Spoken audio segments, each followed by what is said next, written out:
Si Romualdez, sinimok naman si Ko o Zaldico na umuwi ng bansa at harapin ang Independent Commission na nag-iimbestiga nga po sa mga anomalya sa mga proyektong pang-infrastruktura. Kaugnayan, kumuha pa tayo ng karagdagang report mula kay Bombo Isa Cotonel. Nanindigan si dating House Speaker Martin Romualdez na ang sinumang inimbitahan ng Independent Commission for Infrastructure ay nararapat lamang na humarap sa pagdinig.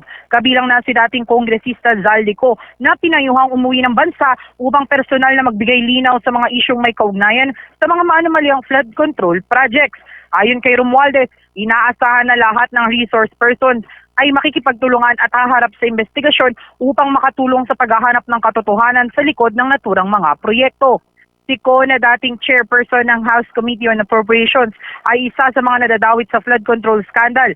2 beses na siyang ipinatawag ng ICI sa pamamagitan ng subpoena, ngunit bigo pa rin itong dumalo.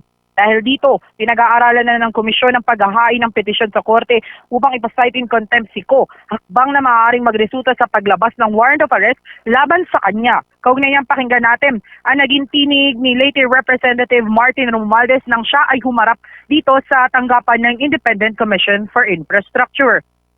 The ICI will have resource persons invited here, and we shall await for the same. So any and all resource persons who are invited here, we expect them to return.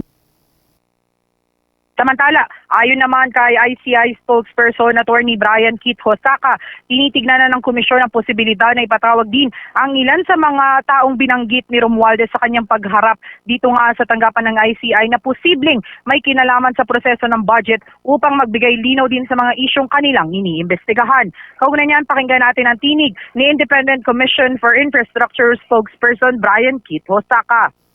Wala siyang in-implicate na possible, ang sinabi niya lang kung sino yung mga tao na involved doon sa budget process. So yun yung mga imbitahin ngayon ng commission. I cannot divulge the names first, no?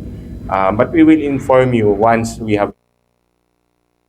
Kasabay nito, kinumpirma ng Independent Commission for Infrastructure na dadalo naman sa pandinig ngayong hapon sina Pacifico Curly Discaya at Sara Discaya ang mga kontraktor na sangkot umano sa mga proyekto.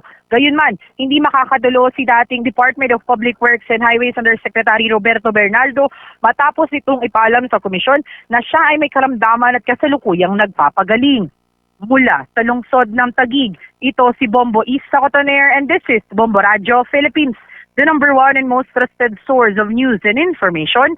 Basta Radio Bombo. For the most trusted source of news and information, visit our website at www.bomboradio.com. Follow us on Bombo Radio mobile app, Facebook, YouTube, TikTok, and X, formerly Twitter.